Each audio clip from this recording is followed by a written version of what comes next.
You're watching Spectrum News 1. It's 8 o'clock.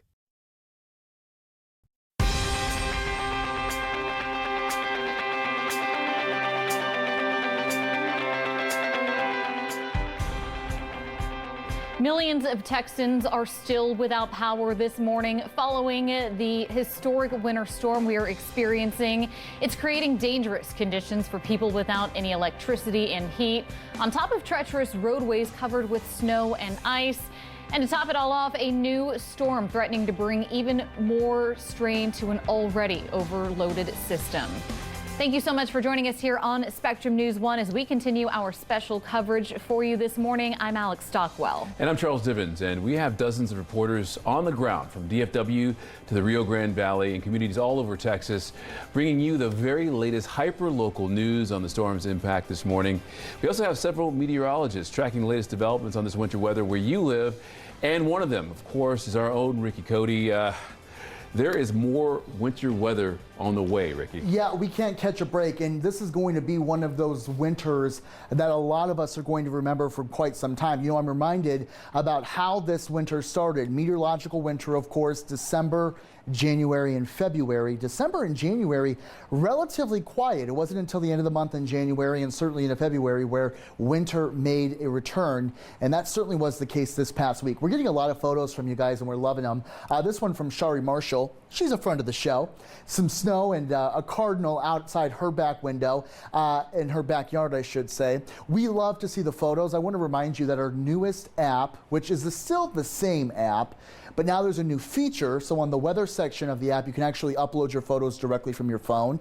It's so much easier than sending it via email, which you still can do, but the app, that's what we want you to do. It comes right to us, and we can share it both over the air and also on our social and digital platforms too. Here's the latest data here.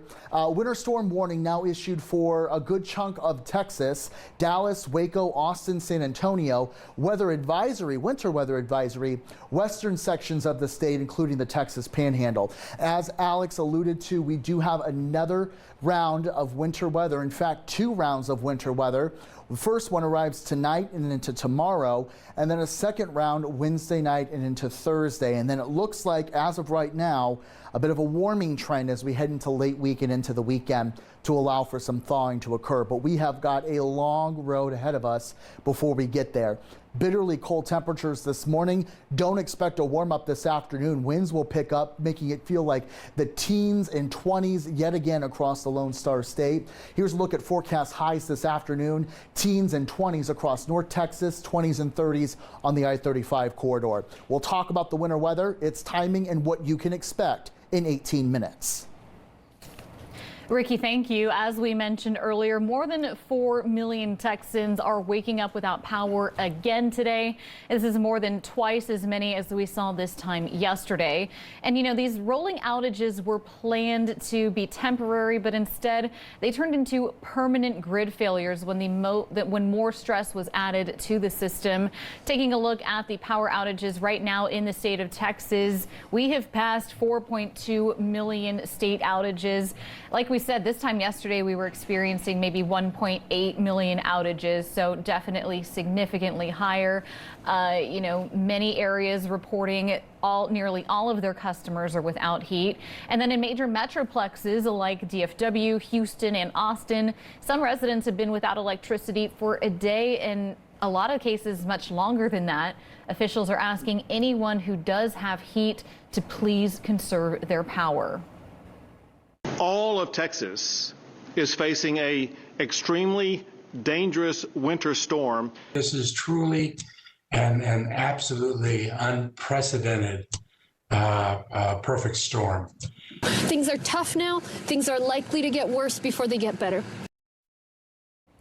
You know, we have reporters in communities all across the state of Texas, from North Texas to El Paso. We are here for you, bringing you coverage across the entire state for this unprecedented weather event. We begin with our Brian Bose, who joins us from San Antonio. People dealing with power outages there. Brian, good morning. Where are you?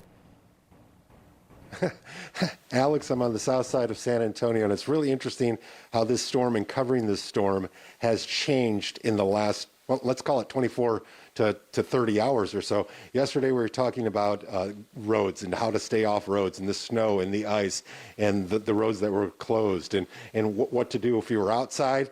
Well, it's totally changed, as you were saying, to power outages and inside. And here on the south side of San Antonio, nearly 4 out of every 10 people are without power. We're in a subdivision here on the south side, Mission del Lago, and I'm inside the home of one of the residents, Ramon Rodarte, and he joins me now. Come on in, Ramon.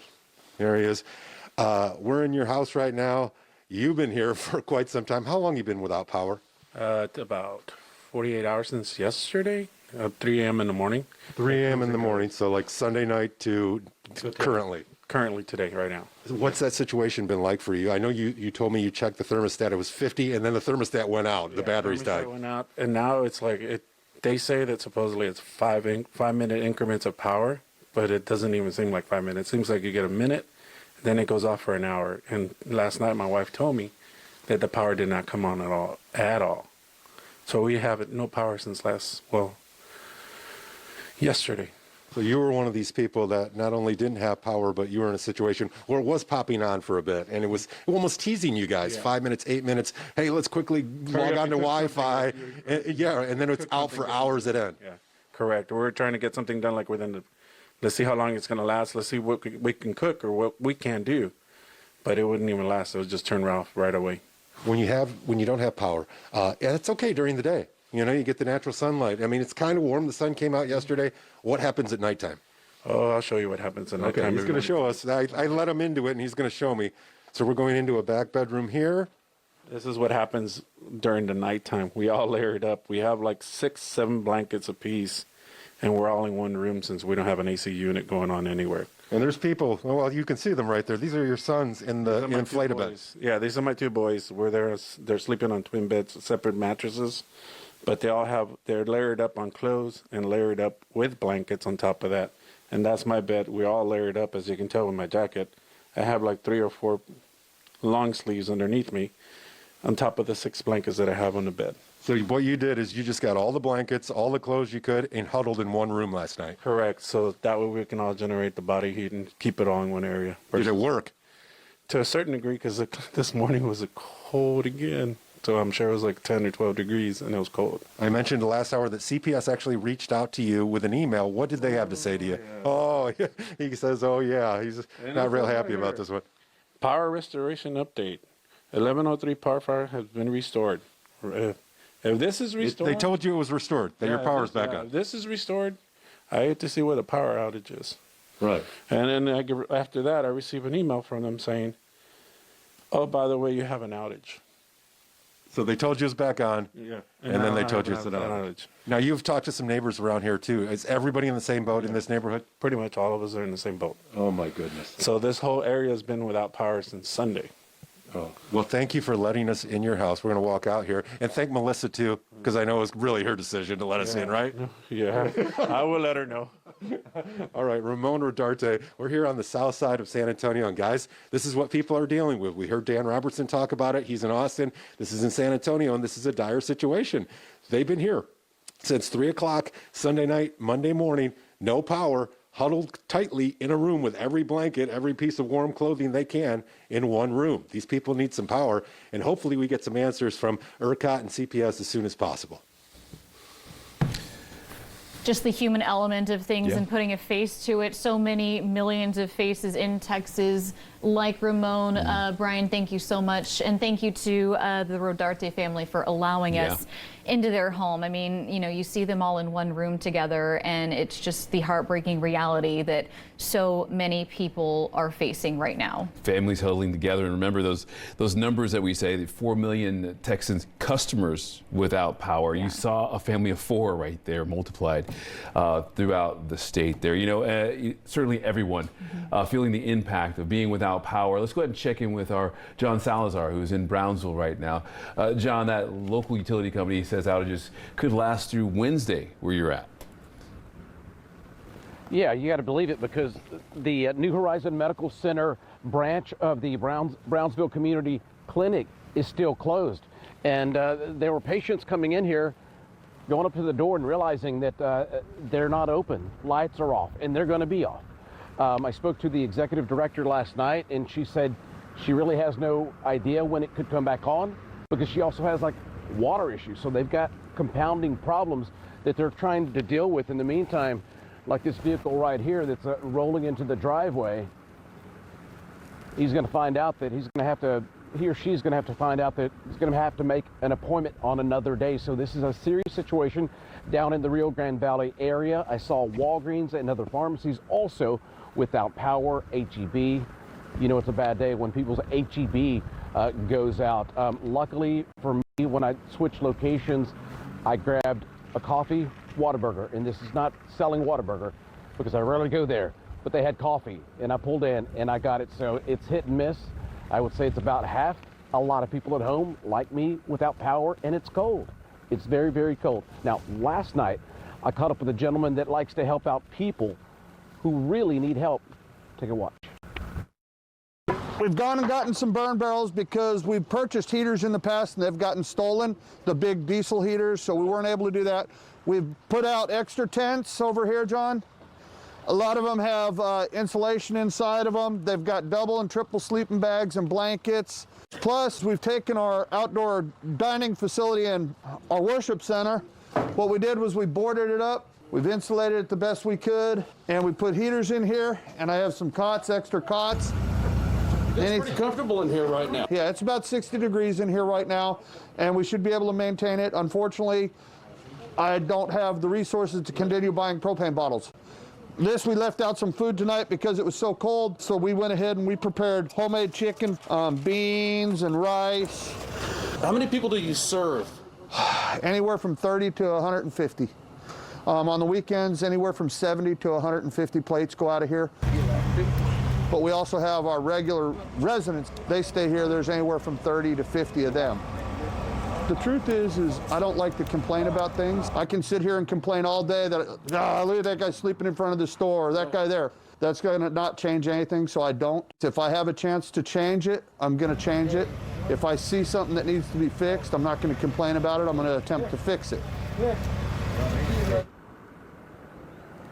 And he was trying to restore the power to his little encampment, which is a couple of miles from where I'm at. It's near downtown Brownsville. That little generator, he wanted to power and try to give them even more comfort. And I have to say, it was nice in there. It was warm. I was comfortable, unlike the conditions that I had to sleep through last night. Let me mention a couple of other things, and I'll toss it back to you.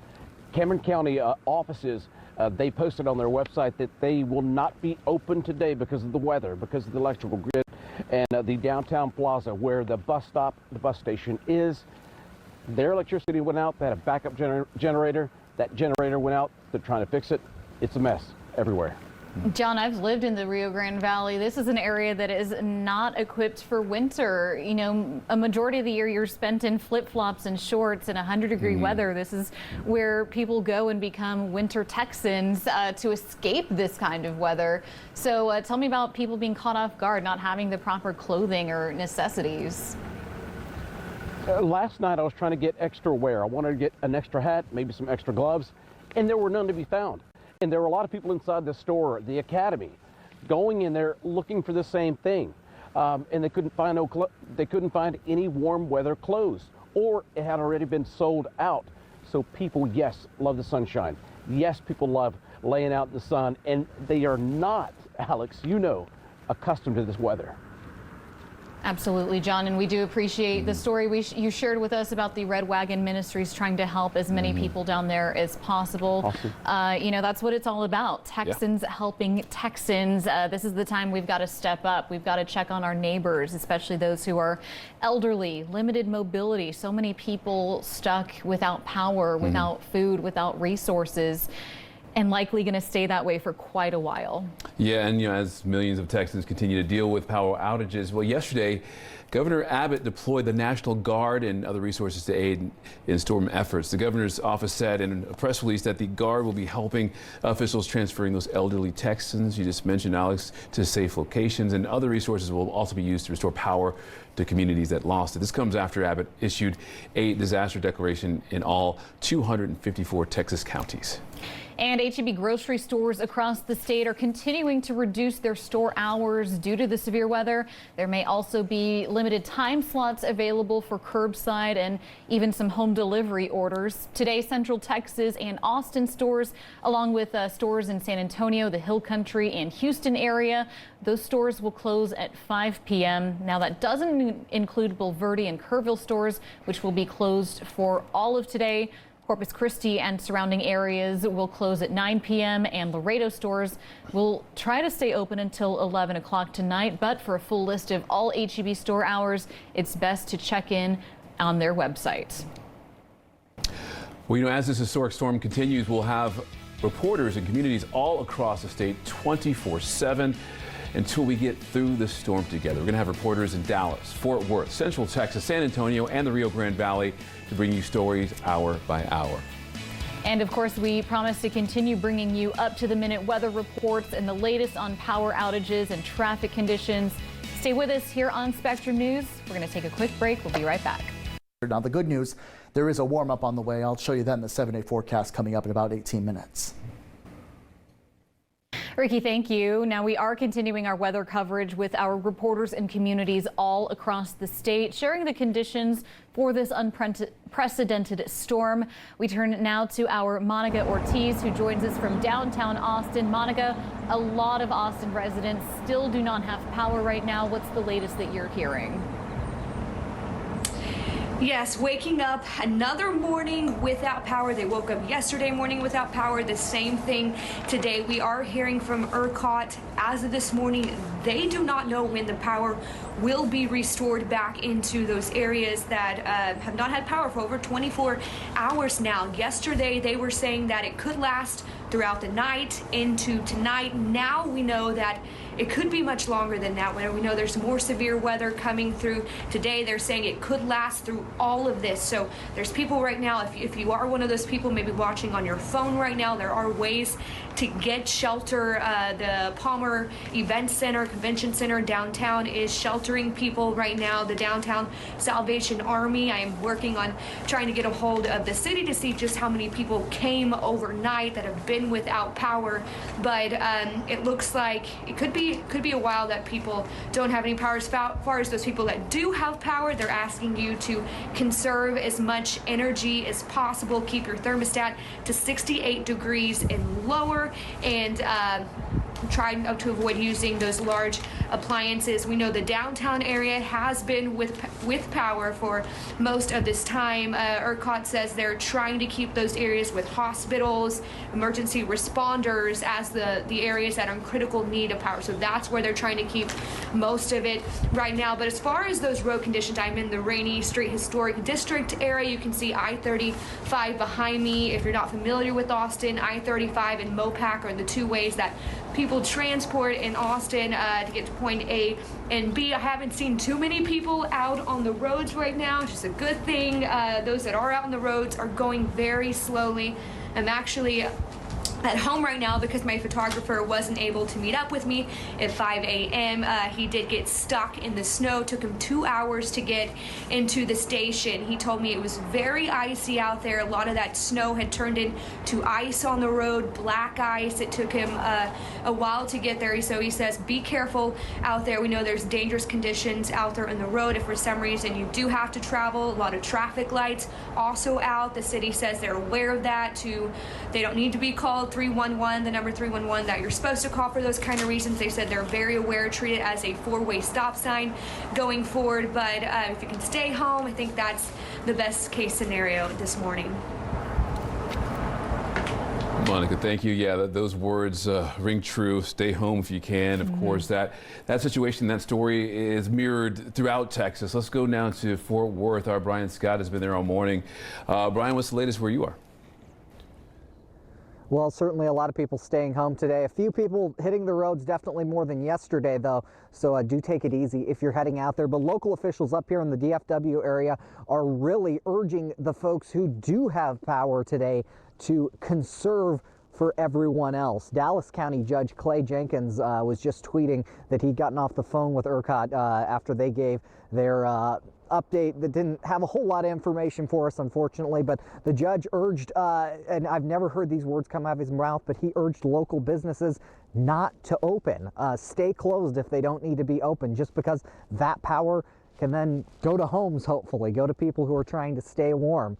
I can tell you here, just throughout downtown Fort Worth yesterday, I found a lot of businesses are struggling to stay open. A lot of the restaurants that have been able to open the last few days, they were running out of food. I was actually the last one to get into a corner bakery for lunch yesterday, and they locked the doors after me. They only had like 3 of their menu items left available. Another restaurant, one of the few restaurants that was open last night for dinner, there's so many people converged on the downtown hotels right now trying to find a warm place that there was a 3-hour wait just to get a pizza at that restaurant. So crazy situations, you know, all over the place. But again, local officials urging these businesses, if you don't have to open, stay closed so that power can go elsewhere. That's definitely a complaint we're seeing everywhere today with businesses having lights on but having no one inside. So everyone's trying to do their part and urging others to do their part as well from here in Fort Worth and beyond.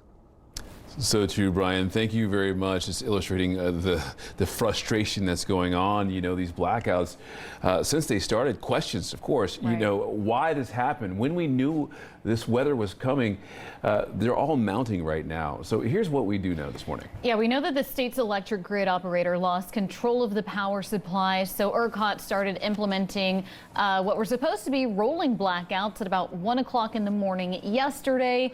It was again supposed to be on a rolling basis of about 45 minutes, but instead it turned into a more permanent, constant outage. Many Texans lost power and never got it back. Now, some of the energy sources powering the grid were also knocked out by the winter weather, most of which are facilities run by gas, coal, or nuclear energy.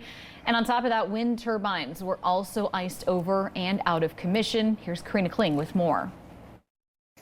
I spoke with Ed Hers. He's an energy economist at the University of Houston. He's also one of the many Texans without power himself.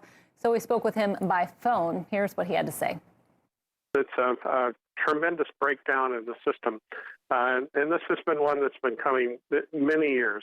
You can't have generators receiving wholesale prices that are less than the actual cost of providing generation. And so our generators did not reinvest. They neglected keeping their equipment up and failed to winterize. We saw this once before in 2011 when the ERCOT grid collapsed in many areas because of a cold snap, and it happened again, you know, yesterday, today, and tomorrow. And you can catch that full conversation on our website, and be sure to watch Capital Tonight weeknights at 7.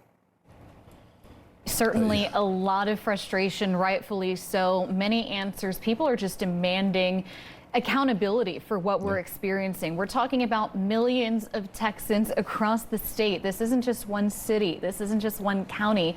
This isn't just one region of the state. I mean, we're talking from North Texas all across the entire state.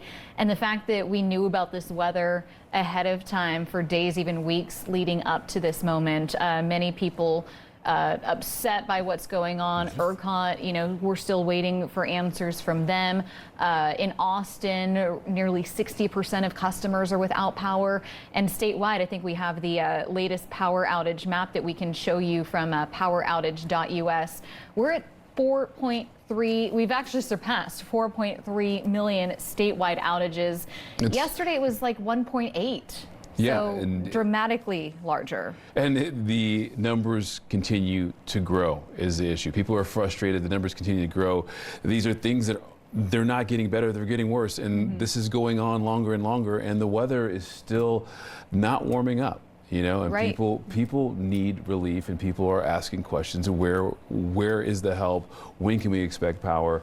The promises are being patient, wait for the rolling blackouts, and these things are continuing for 24, 48 hours, and it needs to get resolved, and hopefully it will soon for a lot of people out there. Yeah, and people who do have the rolling power come back on. It's only on for maybe 5 minutes at a time, every hour or 2 hours. So that's really nothing. It might as well just be completely off, because unless you're trying to get just a little bit of juice on your cell phone battery, it's nothing. That does nothing. Yeah.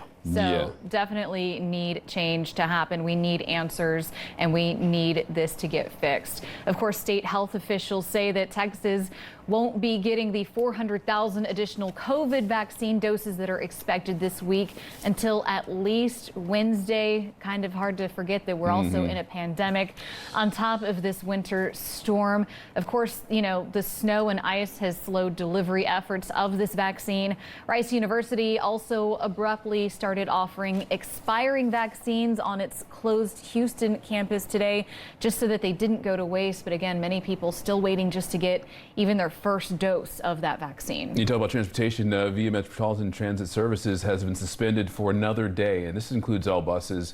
Via Trans and Via Link services. The suspension is in response to hazardous conditions created by the winter storm, as you can imagine. But for the latest service updates, you can visit viainfo.net. And in the Rio Grande Valley, many areas saw close to record lows, which ended up decimating a lot of the crops in the area. Our Adolfo Muniz speaks to one farmer in Harlingen who says the freeze has just wiped out everything. The consequences of last night's freeze ended up being actually catastrophic. It's a really sad picture. All of these oranges and every orange in the Rio Grande Valley is gone. It's a total loss.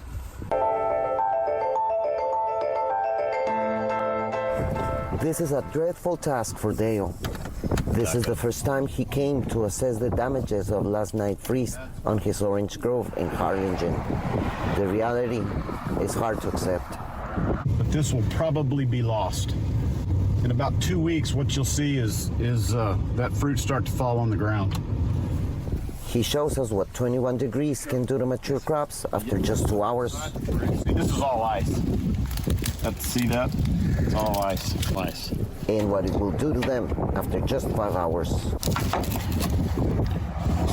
the inside, see the inside's frozen. See that? The citrus industry is a $468 million industry to the state of Texas. Dale, who is the local president of Texas Citrus Mutual, says that even though some were picked before the storm, the loss will have consequences for everyone. Catastrophic economically. When you can find it, the price will probably be increased where you can't find it. Next year's crop's going to be hurt, so we'll have a lighter crop as well. And, you know, that'll probably make consumer prices a little higher as well. And for local growers, he adds, this last year has been a hard one with drought and a hurricane. This freeze will freeze again tonight. It's a quicker freeze, you know. Hopefully I still have a crop next year. But he fears this is actually a setback from which they will hardly recover anytime soon. And as this historic winter storm continues, we will continue to have our reporters and communities across the state of Texas for you 24/7. Yeah, that's right. Until we get through the storm together, we'll have reporters in Dallas, Fort Worth, Central Texas, San Antonio, and the Rio Grande Valley to bring you stories hour by hour. And of course, we will continue to bring you up-to-the-minute weather reports, the latest on statewide power outages and traffic conditions where you live. You can also download the Spectrum News app and check out the weather section there for more local forecasts in your community. Stay with us. Spectrum News will be right back.